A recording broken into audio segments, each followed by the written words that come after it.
بسم اللہ الرحمن الرحیم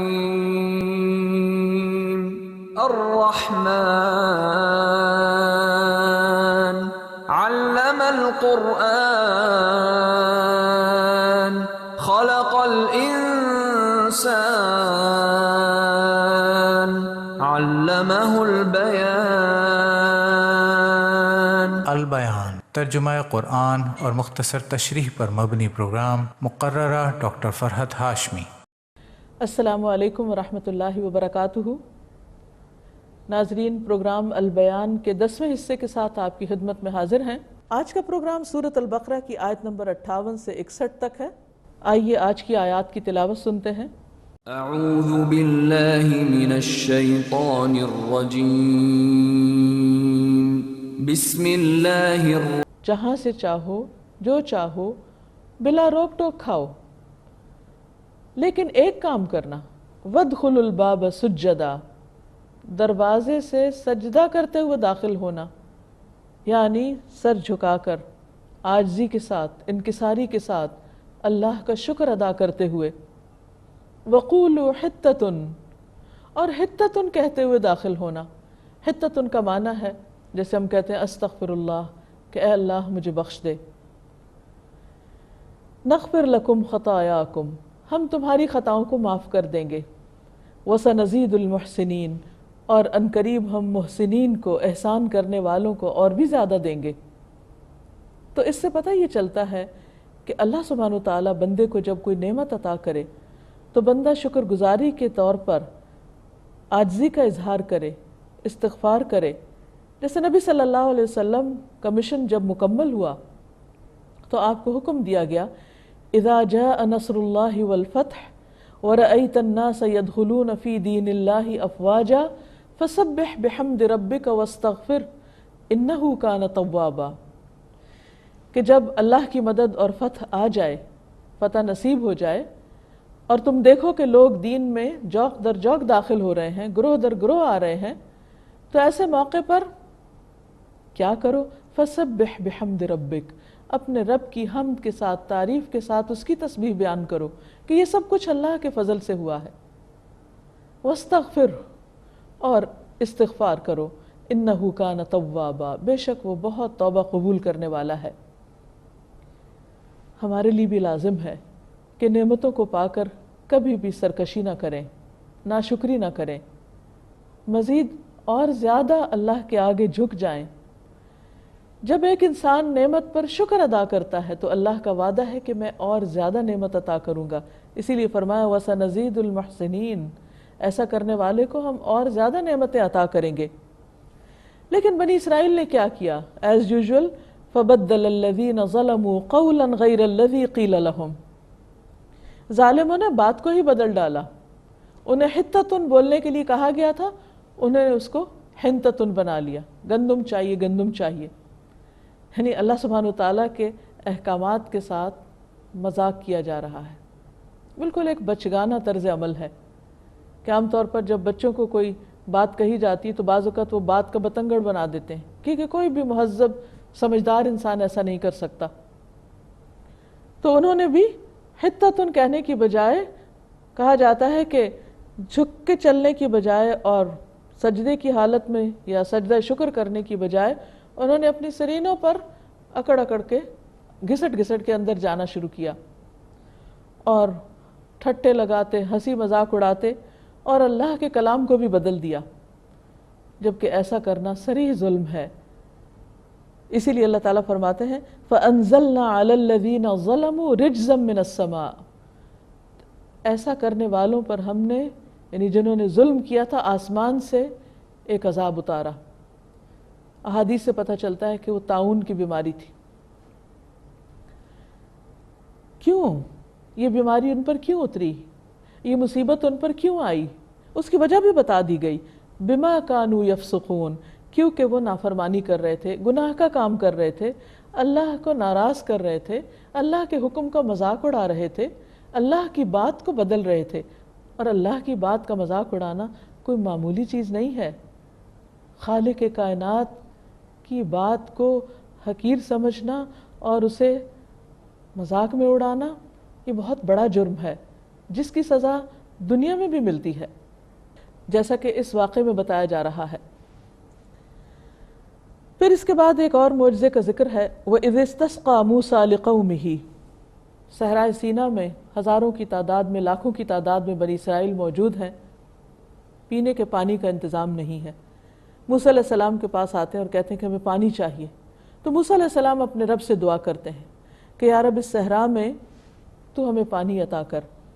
فَقُلْنَا اضْرِب بِعَصَاكَ الْحَجَرَ، تو ہم نے کہا کہ اپنی لاٹھی کو، اپنے عصا کو پتھر پہ مارو۔ فَانْفَجَرَتْ مِنْهُ 12 عَيْنًا، تو ہوا یہ کہ موسیٰ علیہ السلام کو اللہ سبحانہ وتعالیٰ نے حکم دیا کہ وہ پتھر پر اپنا عصا مارے۔ عصا مارتے ہی اس میں سے 12 چشمے پھوٹ نکلے۔ بنی اسرائیل کے 12 قبائل تھے، 12 قبیلے تھے، تو اللہ تعالیٰ نے ہر قبیلے کے لیے پانی پینے کی الگ جگہ مقرر کر دی، 3 چشمے چاروں طرف، تاکہ بھیڑ بھی نہ ہو اور ہر ایک اپنی اپنی جگہ پر آ کر منظم طریقے سے پانی حاصل کر سکے۔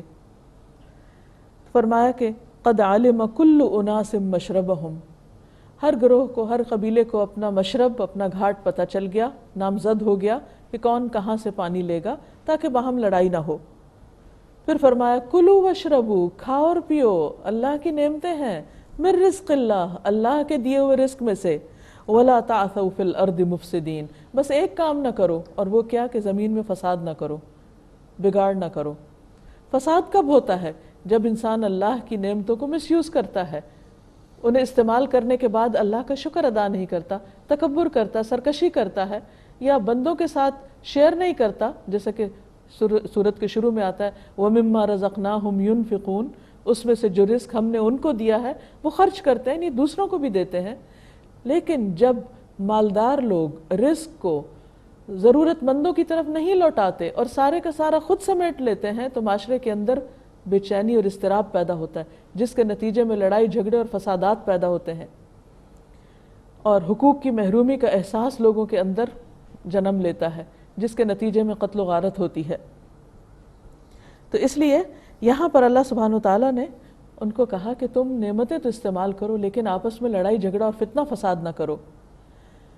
وَإِذْ قُلْتُمْ يَا مُوسَىٰ لَن نَّصْبِرَ عَلَىٰ طَعَامٍ وَاحِدٍ، اب ہوا کیا کہ بنی اسرائیل کو کھانے پینے کے لیے آسمان سے من و سلوہ مل رہا تھا، چشموں کا پانی مل رہا تھا، اور ان سے کہا جا رہا تھا کہ تم اپنے باقی وقت کو اپنی تربیت میں، اللہ کی عبادت میں گزارو، تاکہ تم جب اپنے وطن لوٹو تو ایک نئی زندگی شروع کر سکو۔ لیکن وہ تو اس سے بور ہو گئے، کہنے لگے ایک ہی کھانا روز نہیں کھا سکتے۔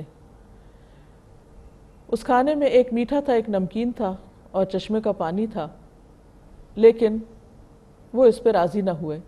کہنے لگے موسیٰ لن نصبر علی طعام واحد، ہم ایک کھانا نہیں کھا سکتے، فادع لنا ربک یخرج لنا مما تنبت الارض، آسمانی کھانا نہیں چاہیے، زمین کا کھانا چاہیے، اپنے رب سے دعا کیجئے کہ زمین میں جو کچھ اگتا ہے وہ ہمیں دے، من بقلہا وقثائہا وفومہا وعدسہا وبصلہا، ترکاری، ککڑی یعنی کیوکمبر چاہیے، ویجیٹیبل چاہیے، گندم، مسور، پیاز، چٹپٹی چیزیں، لہسن پیاز وغیرہ چاہیے، اور دال ساگ چاہیے، کیونکہ ہم روز بٹیرے کھا کھا کر تنگ آ گئے ہیں۔ حقیقت یہ کہ انسان کسی حال میں بھی راضی نہیں، جو سبزی پکاتے ہیں وہ گوشت کو ترستے ہیں اور اس کی شکایت کرتے ہیں کہ وہ کھانے کو نہیں ملتا، جن کو گوشت ملتا ہے وہ اس پہ منہ بسورتے ہیں اور کہتے ہیں کہ ہمیں سبزی چاہیے۔ بہرحال یہ انسان کی ایک نیچر ہے کہ وہ عموماً شکر گزار ہونے کی بجائے ہر معاملے میں بہت جلد شکوے شکایات کرنے لگتا ہے۔ تو بنی اسرائیل نے بھی کچھ ایسی ہی شکایت کی، تو اللہ سبحانہ وتعالیٰ نے فرمایا قال اتستبدلون الذی هو ادنی بالذی هو خیر، کیا بھلا بہتر چیز چھوڑ کر تم اس کے بدلے کمتر چیز لینا چاہتے ہو؟ وہ صاف ستھری غذا، بہترین غذا، فل آف نیوٹرینٹس جو آسمان سے تمہارے لیے آتی ہے، اسے چھوڑ کے تم زمین کی غذا چاہتے ہو، زمین سے نکالی ہوئی۔ زمین بہرحال ادنا ہے اور آسمان اوپر ہے، اعلیٰ ہے، لیکن بنی اسرائیل اس پر راضی نہ ہوئے۔ اب دیکھیے کہ انسان کی طبیعت کے اندر جو تبدیلی کا مزاج ہے یا متلون مزاج ہونا ہے، اس سے بعض اوقات انسان جب ایک نعمت اس کو ملتی ہے اور اس سے اکتا جاتا ہے تو وہ دوسری چیزوں کو دیکھنے لگتا ہے، جب اس سے دل بھر جاتا ہے کسی اور چیز کو دیکھنے لگتا ہے۔ بات یہ کہ اللہ نے لذت کو، سکون کو، خوشیوں کو جنت میں رکھ دیا ہے۔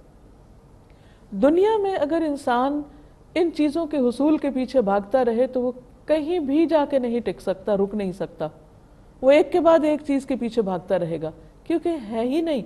دنیا میں یہ سب چیزیں عارضی اور وقتی شکل میں پائی جاتی ہیں جو بہت جلد ختم ہو جاتی ہیں، کیونکہ اللہ نے انسان کو دنیا میں صرف ان لذتوں کے پیچھے بھاگنے کے لیے پیدا نہیں کیا، وہ اس کے لیے وہاں رکھی اور کہا کہ یہاں جس مقصد کے لیے تمہیں پیدا کیا ہے اس کو پورا کرو، اپنی لائف کو پروڈکٹیو بناؤ، کچھ کام کرو۔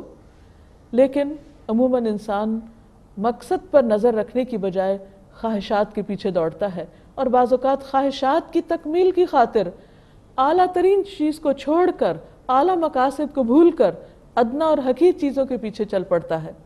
یہی مشکل یہاں ان کی ہے۔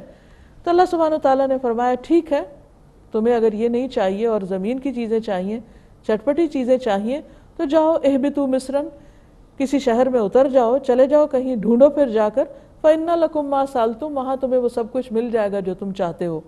لیکن اس کا نتیجہ کیا ہوا؟ جب بنی اسرائیل اپنے مقصد سے غافل ہوئے اور صرف پیٹ کے پجاری بنے، دنیا کے پیچھے بھاگنے لگے، تو اللہ تعالیٰ ان سے ناراض ہو گیا۔ بات یہ ہے کہ اللہ سبحانہ وتعالیٰ کھانے پینے سے نہیں روکتے، وہ تو اس نے خود فرمایا کلوا واشربوا، کھاؤ پیو۔ وہ کس چیز کو ناپسند کرتے ہیں؟ اس چیز کو کہ انسان صرف کھانے پینے کو زندگی کا مقصد بنا لے اور صرف کھانے ہی کی ورائٹی اور طرح طرح کے مشروبات اور کھانے پینے کی چیزوں ہی کی خاطر زندہ رہے اور اسی کے پیچھے دوڑتا رہے، اور اس قیمت پر کہ انسان اپنے مقصد کو بھول جائے۔ یہ چیز اللہ تعالیٰ کو ناپسند ہے۔ تو نتیجہ کیا ہوا؟ فرمایا وَضُرِبَتْ عَلَيْهِمُ الذِّلَّةُ وَالْمَسْكَنَةُ، ان پر ذلت یعنی رسوائی اور مسکنت یعنی محتاجی مسلط کر دی گئی، یعنی دنیا میں ان کی کوئی عزت نہ رہی، وہ اپنی ضروریات کو بھی ترسنے لگے۔ وَبَاءُوا بِغَضَبٍ مِّنَ اللَّهِ، اور وہ اللہ کے غصے کے ساتھ پلٹے، یعنی اللہ ان سے ناراض ہو گیا، مغضوب علیہم ہو گئے۔ ذَلِكَ بِأَنَّهُمْ كَانُوا يَكْفُرُونَ بِآيَاتِ اللَّهِ، اللہ کا یہ غضب ان پر کیوں آیا؟ کیونکہ وہ اللہ کی آیات کا انکار کرتے تھے، اللہ کے احکامات کا انکار کرتے۔ وَيَقْتُلُونَ النَّبِيِّينَ بِغَيْرِ الْحَقِّ، اور انبیاء کو بغیر حق کے ناحق قتل کرتے۔ انبیاء اللہ کا پیغام لے کر آتے ہیں، تو جو قوم اللہ کی بات ناپسند کرتی ہے، اللہ کی بات بتانے والوں کو ناپسند کرتی ہے، تو وہ ان کو ختم کر دینا چاہتی ہے۔ بنی اسرائیل نے بھی یہی کیا، اور نتیجہ کیا نکلا؟ ذَلِكَ بِمَا عَصَوْا، یہ اس لیے کہ انہوں نے نافرمانی کی، وَكَانُوا يَعْتَدُونَ، اور نافرمانی میں وہ حد سے بڑھ جاتے تھے، جس کے نتیجے میں انہیں دنیا میں ذلت و رسوائی کا سامنا کرنا پڑا۔ اس میں ہم سب کے لیے بہت بڑا سبق ہے۔ آج اگر ہم چاہتے ہیں بحیثیت امت کے کہ آج کے دور میں جس طرح ہر طرف سے مشکلات ہیں امت کے لیے، اگر وہ اس سے نکلنا چاہے تو پھر ان کاموں کو چھوڑنا ہوگا جن میں بنی اسرائیل مبتلا ہوئے، اور وہ کیا ہیں؟ اللہ کی نافرمانی اور حدود سے باہر نکلنا۔ اللہ تعالی ہم سب کو عمل کرنے والا بنائے اور دنیا اور آخرت کی رسوائی سے بچائے۔ آپ سب کے لیے دعائیں اور نیک تمنائیں۔ السلام علیکم ورحمۃ اللہ وبرکاتہ۔ هذا بيان للناس وهدى وموعظة للمتقين۔